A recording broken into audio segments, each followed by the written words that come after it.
Ito mga kalodi, oh, mayroong hinati dito sa bahay, 32 inches. Eh, ayaw na niyang ipaayos. Binili ko na lang ng 200. Ito yung sira niya, oh. Tapos hawakan mo muna, ma. Tapos pag i-ano mo, i-on mo, wala siyang ano, yun, oh.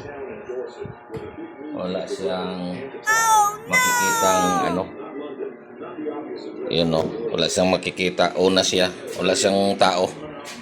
Kaya subukan natin to, gagawin natin to mga kalodi, kasi titingnan natin, no, kung kaya natin gawin sa power natin ni Mars Swaby.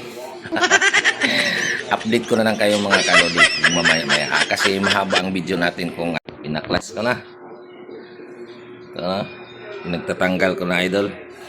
Tanggal ko na, idol. Babaklasin ko pa to, idol, sa loob, kaya nasa loob ang sira nito, eh. Update ko na lang kayo mamaya, idol, pag mabaklas. Ito yung sira niya, idol, oh. Ito, papalit ko yan nasa loob. Update ko na lang kayo mamaya, idol. Mga kalodi, binaklas ko na. Hindi, dito na yung panel, oh. Pinatayo ko mga kalodi. Pinatayo ko. Ayan. Abangan nyo ito mga kalodi, kay babaklasin ko na ito mga kalodi. Kaya lang magwantis muna ako, kay parang hindi madumihan. Ganyan ang mga teknik dyan mga kalodi. Kailangan nakagwantis, parang malinis. Update ko na lang kayo mga kalodi.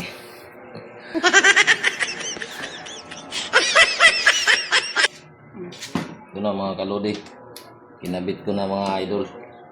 Testing natin ito mga idol kung magkiklik, kung hindi tayo magpalpak. Kanalan natin ito mga idol. Ito yung trabaho ni Mars Swaby. Ano si Mars Swaby? Update ko lang kayo mamaya mga kalodi pag matapos to. Bye bye.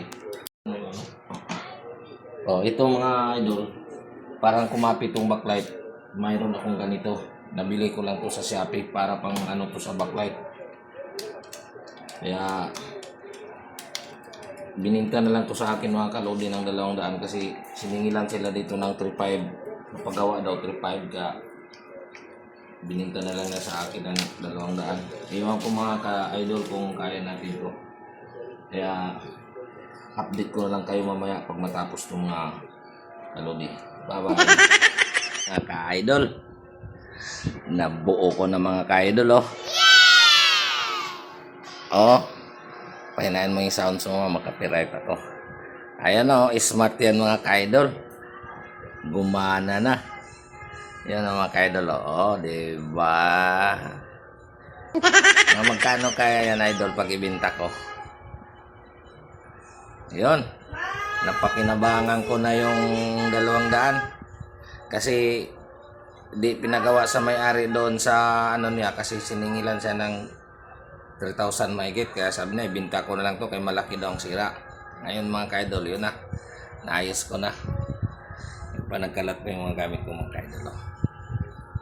Sige, bye bye mga ka-idol. At least may lead kayo kung paano. Halimbawa, pag ganyan ang TV niyo mga ka-idol, mag-on tapos wala siyang tao, yung pinakita ko sa inyo, yun lang ang palitan mga ka-idol, yung backlight. Pero kailangan, pag hindi kayo expert magbaklas yan mga kalodi, ipagawa mo na lang sa mga expert, dahil napakasilan tong ito mga kalodi. Kunting pagkamali mo rito mabasag, wala nang kwenta ang TV mo. Kaya pero wala namang imposible. Ako nga rin mga ka-idol, nag-aaral naman ako. Mag-aaral na lang para matututo kayo. Bye bye.